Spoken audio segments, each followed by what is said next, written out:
오늘 우리에게 주시는 하나님의 말씀 요한계시록 1장 1절부터 3절까지 말씀입니다. 요한계시록 1장 1절부터 3절까지의 말씀. 내용이 짧으니까 저와 함께 교독하겠습니다. 시작. 예수 그리스도의 계시라. 이는 하나님이 그에게 주사 반드시 속히 일어날 일들을 그 종들에게 보이시려고 그의 전사를 그 종 요한에게 보내어 알게 하신 것이라.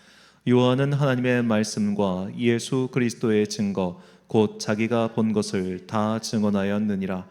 이 예언의 말씀을 읽는 자와 듣는 자와 그 가운데 기록한 것을 지키는 자는 복이 있나니 때가 가까움이라.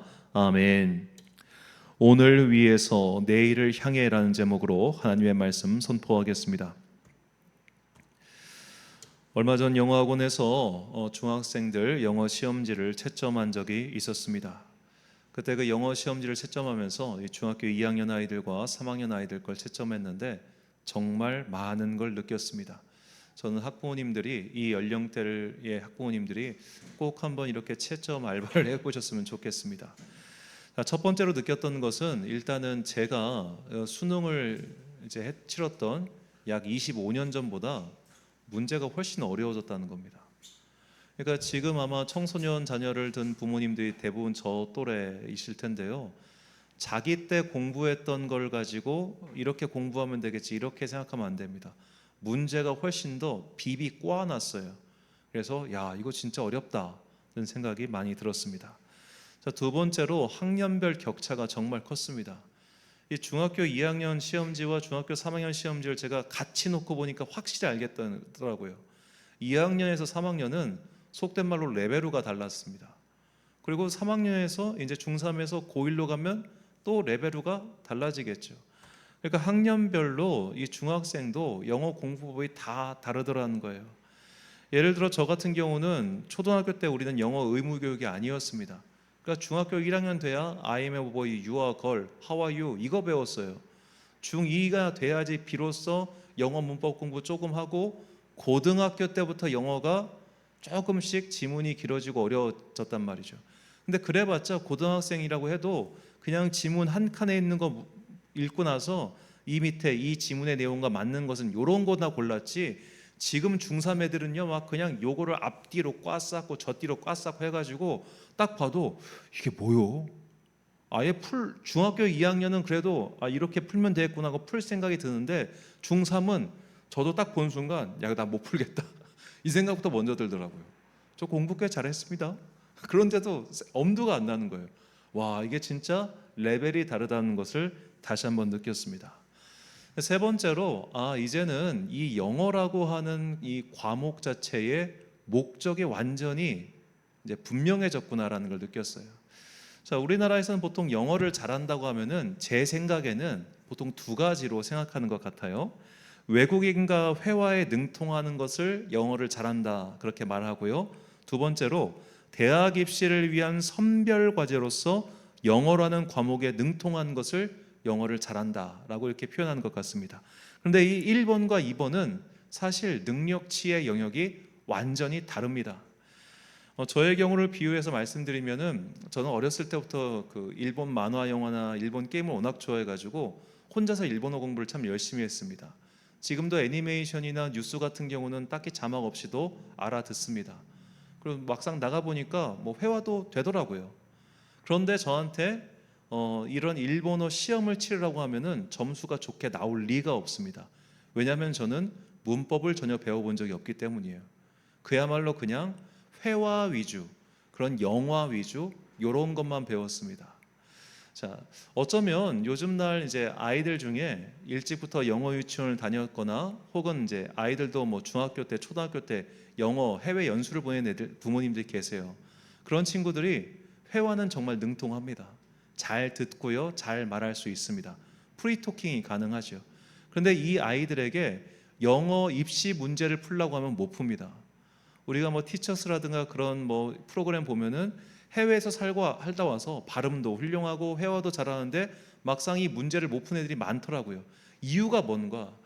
이 대학 입시 영어라고 하는 것은 영어를 잘하는 아이를 뽑는 게 아니더라고요.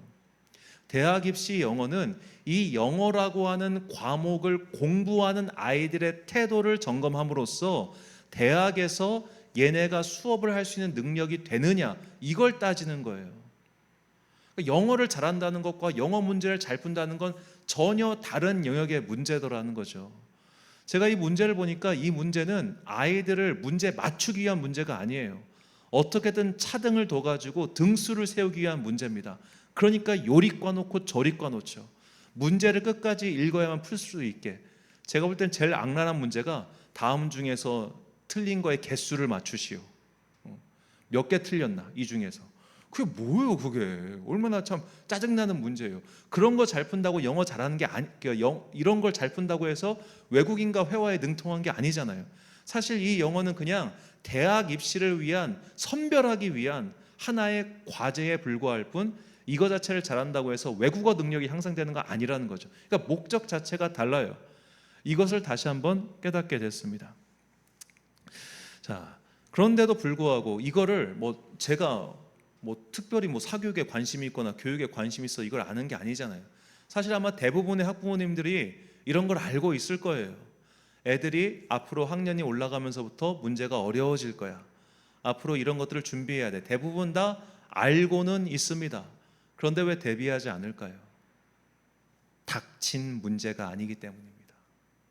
예를 들어 초등학생 자녀가 있는데 그분에게 수능 문제집을 딱 보여주면서 앞으로 얘가 7년, 8년, 10년 뒤에 이런 문제를 풀어야 돼요 라고 하면은 아마 다들 딱 문제를 보고 되게 어렵다 이런 생각과 동시에 이런 생각을 할 것 같아요. 그때 되면 풀 수 있겠지. 우리는 어떤 미래에 문제가 있다고 생각하면은 그 문제를 미리 준비하는 게 아니라 그때 되면 어떻게 할 수 있겠지라고 생각합니다. 이게 사실은 일 못하는 사람의 특징이에요. 일을 잘하는 사람은, 이건 피터 드러커가 이제 얘기했던 건데, 일을 잘하는 사람은 지금은 급하지 않지만 나중에 중요한 일, 그것부터 해결한다고 합니다. 왜냐하면 지금은 급하지 않지만 나중에 중요한 일은 결국 급하고 중요한 일이 될 거기 때문이죠. 그러니까 미리미리 지금부터 차근차근 준비하는 게 현명한 사람의 태도인데, 대부분의 사람들은 미래에 저런 일이 벌어진다고 해도 당장은 문제가 없으니까 준비를 등한시하게 되더라는 거예요. 제가 중학교 2학년과 3학년 문제를 동시에 보니까 알겠어요. 동시에 보면 중학교 2학년에서 3학년이 이렇게 차이가 크구나를 알아요.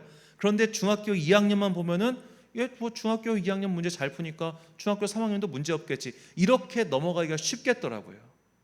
우리가 현재와 함께 미래를 보지 않으면 이 미래가 얼마나 중하고 급한지를 이해하지 못합니다. 이건 이제 인구 문제도 똑같아요. 자, 우리나라 인구 문제가 사실 본격적으로 딱 수치상으로 문제가 된 게 언제냐면 2002년도입니다. 2002년도에 이미 우리나라는 초저출산 국가가 됐어요. 출산율 50만 미만으로 이때부터 떨어졌습니다. 그러면 벌써 이게 22년 전입니다. 그때 대학 당국자들, 이런 사람들이 앞으로 인구가 줄어들겠구나, 그럼 대학의 TO를 줄여야 되겠구나, 우리 교수들 임원 숫자를 줄여야겠구나, 직원들 숫자를 줄여야겠구나, 이게 이미 22년 전에 사인이 왔어요. 50만 미만이라고 하는 것은 전국의 그 당시 대학교 TO보다도 인원이 적었단 말이에요. 그런데 그때는 가만히 손 놓고 있다가 3년 전부터 문제가 터지기 시작하잖아요. 그러니까 지방부터 막 망하기 시작하고 뭐하기 시작하고. 제가 참 안타까운 일이지만 얼마 전에 그 경북 지방에 있던 한 기독교 대학이 이 구원파 이단에게 넘어갔습니다. 이 박옥수 이단이 200억을 주고 그 기독교 대학을 사버렸어요. 안타까운 일이죠. 근데 한편으로 생각해 보면 결국 그 대학의 경영이 어려워졌기 때문에 넘어간 거 아닙니까? 그럼 이런 신호를 미리 읽고 20년 후에는 반드시 문제가 닥치겠구나, 그래서 지금부터 경영을 축소해 나가야겠다, 이런 지혜가 왜 없었냐 이 말이에요. 그때 신호가 다 있었어요. 그런데 무시한 거예요. 그때 되면 어떻게 되겠지. 지금을 보면, 미래를 보면 과제가 분명해요. 그런데 그때 되면 어떻게 되겠지라고 하면서 현재를 등한시하는 사람들은 결국 미래에 큰 문제를 맞이하게 되죠. 저는 이것이, 이런 인간의 태도 때문에 하나님께서 선지자를 보내주신 거라 생각합니다. 자, 선지자라고 번역하는 히브리어는 나비인데 이는 보다라는 동사 나바의 변형입니다. 그러니까 선지자는 보는 사람이에요. 보는데 뭘 봤냐? 앞으로 벌어질 일을 봤어요. 그런데 만약 선지자가 단순히 앞으로 벌어질 일을 보고 그저 전하는 존재라면 하나님께서는 선지자를 세우실 필요가 없습니다. 왜냐? 천사를 보내면 될 거 아니에요. 천사를 보내서 야, 앞으로는 이런 일 생길 거니까 그렇게 알고 있어, 이렇게 전달하면 끝나는 거 아닙니까? 그런데 왜 굳이 선지자를 세웠냐 이거예요. 그 질문에 대한 답이 오늘 본문에 나옵니다. 본문 1절과 3절 말씀. 예수 그리스도의 계시라. 이는 하나님이 그에게 주사 반드시 속히 일어날 일들을 그 종들에게 보이시려고 그의 천사를 그 종 요한에게 보내어 알게 하신 것이라. 이 예언의 말씀을 읽는 자와 듣는 자와 그 가운데 기록한 것을 지키는 자는 복이 있나니 때가 가까움이라. 아멘. 자, 하나님께서 사도 요한에게 앞으로 일어날 일들을 알려주셨습니다. 그리고 그 일들을 누구에게 알려주셨느냐? 그러니까 사도 요한은 메신저예요. 이 메시지를 누구에게 전달하게 하시느냐? 그 당시 소아시아에 있는 7교회에게 전달하게 하신 겁니다. 단순히 미래에 벌어질 일, 이걸 끝이 아니라 오늘 너희가 이것을 준비하라는 거예요. 먼 미래에 지구가 망한데 그런가 보다, 이게 아니라 이 일이 일어날 것이기 때문에 오늘을 사는 너는 지금부터 이것을 준비해라. 이것이 요한계시록뿐만 아니라 모든 선지자를 통해서 우리에게 주시는 하나님의 말씀입니다. 성경은 과거의 일들을 기록한 책이며 오늘 우리에게 주시는 말씀이기도 하며 먼 미래에 일어날 일들을 우리에게 알려주는 계시의 책이기도 합니다. 이 현재와 과거와 미래가 모두 다 들어가 있어요.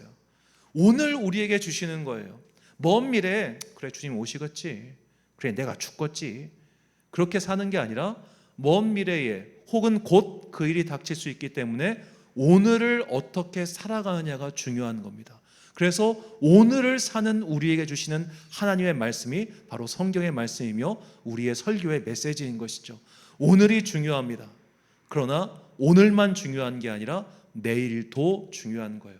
오늘만 사는 사람은 영화 대사죠. 오늘만 사는 내일만 사는 놈은 오늘만 사는 놈한테 죽는다거나, 원빈의 대사였던 걸로 제가 기억을 하는데 사실 그거는 막가파나 하는 말이죠. 오늘만 사는 사람은 내일까지 생각하는 사람을 이길 수가 없어요. 왜? 그 사람은 오늘 죽을 테니까. 우리는 오늘만 살 것처럼 사는 사람이 아니라 내일과 모레와 먼 훗날 앞으로 우리에게 닥쳐져 있는 여러 가지 삶을 생각하면서 계획을 짜고 준비해야 되는 사람들이에요. 그렇게 하지 않으면 결국 그 문제가 닥쳤을 때 아이고 뭐이나 어떻게 하면 좋아, 그렇게 살 수밖에 없다고요. 그러니까 현명한 사람들이 다들 말하지 않습니까? 재테크해라, 저축해라, 준비해라. 지금 당장은 네가 이거 해결할 수 있어. 그런데 5년 후에, 10년 후에 또 어떻게 될 건데? 그런 것들을 우리가 미리미리 준비할 수 있는 지혜가 필요한 거 아니겠습니까? 믿음 생활도 똑같습니다. 믿음 생활을 마치 오늘만 사는 것처럼 사는 사람들이 있습니다. 어떤 삶을 사는 사람들이냐? 이기적인 사람들입니다. 당장의 욕심, 당장의 자기 만족만을 추구하는 사람들이에요. 우리가 믿음 생활을 순례길에 많이 비유하죠. 그리고 순례는 목적지에 가는 것이 끝이 아니라 집으로 돌아와야 끝난다고 말씀드렸습니다. 우리는 모두 다 하나님의 나라에서 이 땅으로 보냄받은 순례자들입니다. 주님께로 돌아가야 순례가 끝나는 거예요. 그런데 가끔씩 이 현실의 순례 세계에서도 그런 분들 계시는데, 이 순례지를 가다 보면 풍경도 좋고 사람들도 착하고 물가도 싸고 좋단 말이에요. 거기 눌러 앉아 살아요. 그런 사람들 진짜 있습니다. 순례는 그게 아니에요. 눌러 앉는 게 순례가 아니라 돌아가야 순례가 끝나는 겁니다. 우리가 보냄받은 이 세계에서 영원히 살 것처럼 믿음 생활하는 사람들이 있어요. 죽는 것을 두려워하고 현재에서 손해보는 것을 싫어하고 양보하는 것을 싫어하고 자기의 이익만을 추구하는 사람들이 신앙인들 가운데도 그대로 있습니다. 그런 사람들은 항상 오늘 나에게 복을 달라는 기도만 합니다. 그러나 우리는 그런 식으로 신앙생활에서는 안 됩니다. 먼 훗날 결국에 임할 하나님 나라를 바라보며, 그리고 내가 주님을 배울 그날을 바라보며 오늘을 사는 거예요. 그 방법은 양보하며 사는 것이고 사랑하며 사는 것이고 용서하며 사는 겁니다. 오늘 나의 당장의 기분에 따라서 죄를 미워하고 척지고 등지고 이렇게 사는 게 아니라 하나님께서 먼 미래에 나에게 주실 상급을 바라보며 오늘은 때로는 불합리함에도 순종하고 답답함에도 복종하고 그렇게 주님의 섭리를 기대하며 묵묵하게 하루를 살아가는 사람들, 그 사람들이 바로 신앙인인 것이죠. 그래서 저가 신앙생활을 정의하면 이 하나님 나라의 완성이 임할 때까지, 그리고 우리가 주님을 뵈러 올라갈 때까지 이 지상에서 하나님의 뜻을 따르며 사는 것, 이것이 오늘이라고 하는 현재 위에 미래를 향해서 사는 모든 성도들이 꿈꿔야 할, 그리고 바라봐야 할 삶의 자세입니다. 이런 삶의 모습을 잘 보여준 사람이 믿음의 조상인 아브라함이죠. 하나님께서는 아브라함에게 내 몸에서 난 씨가 저 바닷가의 모래알처럼 많아지고 그리고 풍성해질 거라, 별처럼 많아질 것이다, 그렇게 약속하셨습니다. 그런데 그런 약속을 하시고 나서 하나님께서 요구하세요.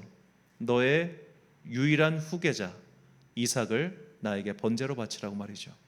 자, 이삭은 아브라함에게 유일한 현재입니다. 하나님의 약속은 멀리 있고요, 지금 당장 내 눈앞에는 현재 이삭 하나밖에 없습니다. 그런데 하나님께서 그 현재를 바치라고 하시는 거예요. 먼 미래의 약속은 있지만 현재는 이거밖에 없는데 이 현재를 포기하라고 할 때 우리는 과연 그것을 포기할 수 있을까요? 아브라함은 그것을 포기했습니다. 그래서 하나님께서는 모든 것을 더해 주셨죠. 자, 창세기 22장 16절과 17절 말씀.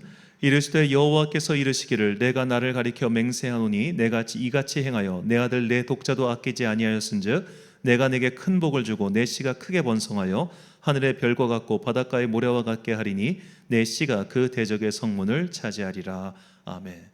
자, 우리는 이 사건, 이 모리아산의 사건 때 이 아브라함만 생각하지만 사실 이 약속을 들은 건 또 한 명이 더 있죠. 이삭도 함께 들었습니다. 자, 아브라함이 자신의 현재의 욕심, 자신의 현재 눈에 보이는 것을 포기하였을 때 하나님께서는 미래만 축복하신 것이 아니라 지금 그 현재도 축복하셨다는 거예요. 현재조차도. 그 현재가 이삭이잖아요. 그러니까 이 약속은 지금 이 창세기 22장의 약속은 단순히 아브라함에게만 하신 약속이 아니라 이삭에게도 약속을 하신 거예요. 약속이 현재에 이어가잖아요. 우리가 현재에 손해보기 싫어하고 현재에 양보하기 싫어하고 현재에 어떻게 해서든 이 현재에 머물기 위해서 발버둥 치면 칠수록 오히려 잃는 것이 많아지죠. 그러니까 우리가 어렸을 때 많이 불렀던 찬양의 가사처럼 이상하다 동정하니 움켜잡으면 없어지고 쓰고 빌려주면 풍성해져 땅 위에 가득 차네, 그 찬양의 가사처럼 우리가 이 현재를 지키기 위해 애쓰는 것이 아니라 미래에 있을 하나님 나라의 완성을 바라보고 이 땅에서의 손해를 때로는 감수하고 때로는 원수를 용서하고 이해할 수 없는 사람을 포용하며 때로는 내가 양보함으로써 저 이기적인 인간의 마음을 흡족하게 하는 것 같다 굉장히 기분이 아주 나쁘지만 그런 것조차 때로는 속아주고 이해해주고 넘어가주는, 누군가가 볼 땐 무거울 호인이고 누군가가 볼 때는 굉장히 아유 저 멍청한 것, 그런 소리를 들은다 할지라도 그리스도인이기 때문에 내가 그리스도인으로서 이렇게 행동한다는 그 원칙을 세우고 살아가면 주님께서 미래뿐만 아니라 현재까지도 풍성히 채워주신다고 약속해 주고 계십니다. 그래서 우리는 오늘 현재 위에서 미래를 향해서 가는 사람들이죠. 현재만 바라보는 사람들은 우리를 이해하지 못할 겁니다. 왜 이렇게 헌금많이 해? 왜 이렇게 교회 나가? 아니 주말 끼고 여행 가면 네 휴가가 늘어나잖아. 금요일 저녁에 출발해서 월요일까지 하면 너 3박 4일 여행 갈 수 있어. 그런데 굳이 주일 성수 지켜야 돼? 그런데 교회 가서 봉사해야 돼? 그럴 필요 없어. 1년에 한두 번 빠지는 게 뭐가 어쩌다고.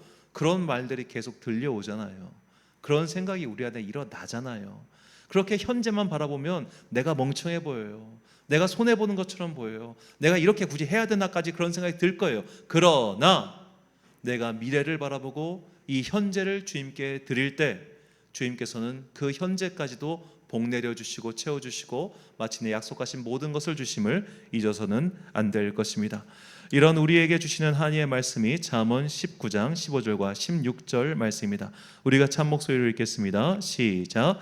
게으름이 사람으로 깊이 잠들게 하나니 태만한 사람은 줄일 것이니라. 계명을 지키는 자는 자기의 영혼을 지키거니와 자기의 행실을 삼가지 아니하는 자는 죽으리라. 아멘. 사랑하는 천안광성교회 성도 여러분, 그리고 이 예배를 함께 드리고 계신 귀한 주님의 자녀 여러분, 오늘은 전반기를 감사로 마무리하며 후반기를 준비하는 맥주 감사 주일입니다. 이 후반기를 준비하며 우리가 해야 할 일이 무엇인지 다시 한번 새기길 바랍니다. 우리는 오늘이라는 현재 위에서 내일이라는 미래를 향해 살아가는 사람들입니다. 결코 오늘만 살다가 오늘에 죽는 자들이 아닙니다. 오늘만 사는 사람들은 손해보기 싫어합니다. 오늘만 사는 사람들은 양보하기를 싫어합니다. 오늘만 살려고 하는 사람들은 당장의 욕심에 눈이 어두워 그 훗날을 생각하지 못하고 급하게 일을 저지를 때가 많지요. 지난주에 잠시 말씀드렸지만 한 아버지가 아들을 이용해서 이참에 큰 돈 벌 수 있겠다라고 어찌 보면 굉장히 급하게 달려들었다가 결국엔 지금 여러 가지 문매를 맞고 있는데, 저는 그 아버지의 행태보다 그 아들의 미래가 더 걱정됩니다. 그 아들이 누구인지 주변 사람들이 모르겠습니까? 그 아들이 어떤 아이인지 그 주변 사람들이 지금 모를 것 같아요. 다 알려질 겁니다. 정말 금방 알려집니다. 그러면 오늘날 연예인들이 뭘 하려고 해도, 심지어 저는 좀 안타까운 배우들이 참 많은데 오랜 무명 시간을 거쳐가지고 되게 열심히 해서 이제 막 스포트라이트를 받자마자 십몇 년 전에 있었던 그 사건 하나로 인해서 쭉 떨어지는 사람들이 얼마나 많아요.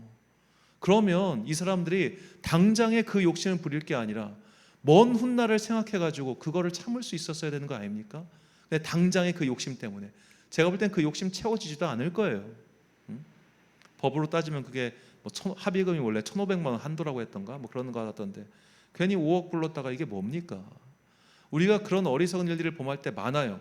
현재만 사는 사람들은 그렇게 살아요. 오늘만 살려고 하는 사람들은 그렇게 살아요. 오늘 내가 이 과업을 완수했으니 내일 일은 몰라 라고 생각하는 사람들은 그렇게 살아요. 그러나 앞으로 닥칠 일들, 즉 믿음의 사람들에게 앞으로 닥칠 일이 뭡니까? 하나님 앞에 서는 겁니다. 하나님 앞에 서게 될 날을 기다리고 혹은 두려워하는 사람은 오늘을 잘 살 수밖에 없는 거예요. 오늘 말씀에 순종하고 살 수밖에 없는 거예요. 그렇게 미래에 마침내 우리에게 반드시 임할 하나님 나라의 임재, 그리고 하나님 나라 앞에 서는 그날을 바라보며 오늘을 말씀으로, 율법으로, 계명으로, 순종으로, 그리고 감사함으로 엮어 살아가는 그런 여러분과 제가 되시길 주님의 이름으로 축원합니다. 우리 찬양 함께 부르신 후에 기도와 축도로 예배를 마치겠습니다.